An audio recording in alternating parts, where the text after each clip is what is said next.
Welcome to Not Milk Never Milk. Subscribe if you're lactose intolerant. In this video, I will explain how to play Call of Duty on your laptop.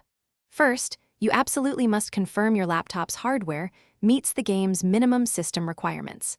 This is the foundational step for any enjoyable gaming session. You'll need to check for an Intel Core i5-6600 or AMD Ryzen 5 1400 processor, or better. Also, ensure you have at least 8 GB of RAM and 100 GB of SSD storage available for the game installation. Once your hardware is confirmed, optimizing your laptop is the next crucial step. Always update your graphics drivers to their newest version. This can significantly boost performance.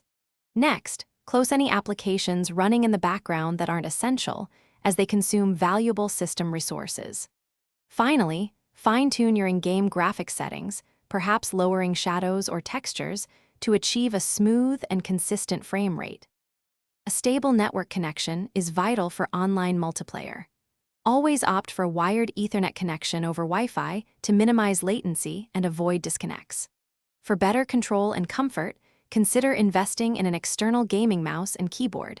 The difference in precision is substantial.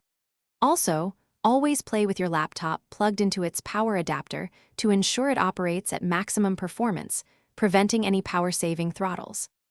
If your laptop doesn't quite meet the demanding system requirements, cloud gaming offers a fantastic alternative. Services like GeForce Now or Xbox Cloud Gaming can stream the game directly to your device, bypassing local hardware limitations. You'll need a very robust internet connection, ideally 50 megabits per second or more, to ensure a smooth, lag-free experience. Simply subscribe to a service that supports Call of Duty and enjoy the game without a powerful local machine. Thanks for watching. If this was helpful, leave a like and consider subscribing. See you next time.